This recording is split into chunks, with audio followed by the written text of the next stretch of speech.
You can't handle the truth. Hello everybody, my name is Ifan and this is 360 Degree Mastery. This is a channel where we'll teach you personal effectiveness, self-mastery, and how to create, grow, and manage your wealth. You're watching this video right now, you have not subscribed to the 360 Degree Mastery, then what are you waiting for? Please go ahead, hit that subscribe button so you have access to all of my online content. Hit the notification bell so you know when new videos are coming out. I put out new videos every week, and my videos are full of tips to make you a better person, to make you a happier person, to make you a more successful you in your life, in your business, and in your relationships. Today, very quickly, I want to talk to you about leadership and 5 habits that leaders need to have. Now, success requires a high degree of personal leadership. Some of you watching this video, you are a supervisor in your place of work, or a manager, you're in charge of a team of people, or maybe you are holding a leadership position in one association or the other, you're in charge of several key decision-making processes, or you're running your own business, you have employees of your own. You need to understand how to be a leader. Now, I have done some research and I have discovered that leaders have certain qualities that they share. The first of which is that leaders know how to be alone. Leaders are comfortable with being alone, being by themselves. Leaders have been able to, determine the difference between solitude and loneliness. If you are somebody that you always have to have people around you, you always have to be in the company of people, people always have to be chatting, in your ear, then you will find it difficult to master leadership because, according to the Bible, it says Jesus would separate himself from the crowd. He will go to a quiet place, a secluded place and pray and meditate. So it's very important for you to understand how to be alone, how to spend time by yourself. Solitude is very good and it's very important for effective leadership. The second habit that leaders have is that they are very disciplined when it comes to their health and their fitness.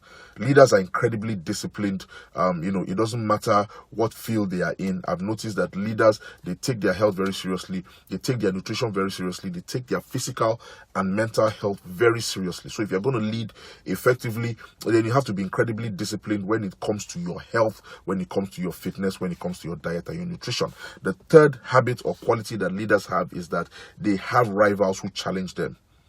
All right, if you're going to be a leader, then you have to be ready, to have a target painted on your back. You have to have a rival. You have to have people that will come after you, that will challenge you to be better and better than what you are right now. Okay, if you look at, the business landscape, there are rivalries that are all over the place. GM and Ford, Coca-Cola and Pepsi, Apple and Microsoft. You have to have a leader, you have to have a rival, somebody who will challenge you, who will make you bring out the best in you. Is very, very important.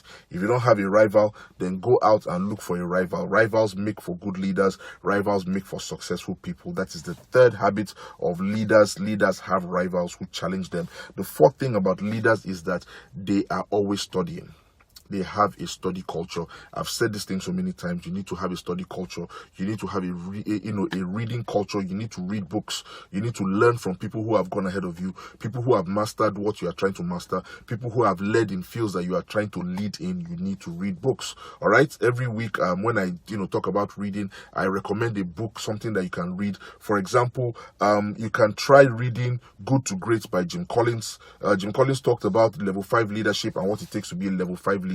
That's a very good book to read, Good to Great. You can also read, the prequel to that book, Built to Last, is a very good book on leadership. Try reading those books. Have a reading culture.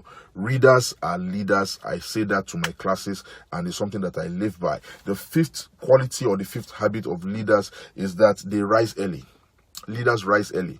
Okay, I've done a video where I talked about the 5 a.m. club and the importance of rising early. When you rise early, you seize the day. When you rise early and people are still sleeping, you have that quiet, you have that silence where you can think, where you can plan, you can strategize, you can set your goals for the day. Okay, you can take control of your day. It's very, very important you learn how to rise early. If you're a leader, you can't be waking up, after everybody has gotten up, or you can't be waking up with the sun. You have to rise before the sun. So that's one habit that true leaders have. They rise early. How do you see this video? If this video was helpful at all, please go ahead and click like. Share this video with somebody who needs it. I'm sure there's somebody out there who needs to understand these leadership principles and these leadership habits and embrace them. My name is Ifan Yuban. This is 360 Degree Mastery.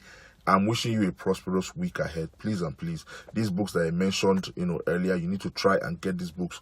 Read these books. These books will help you to attain true leadership, personal leadership, and mastery. I will see you next week with more tips and more information on how you can be a better, happier person, with peace of mind. Namaste.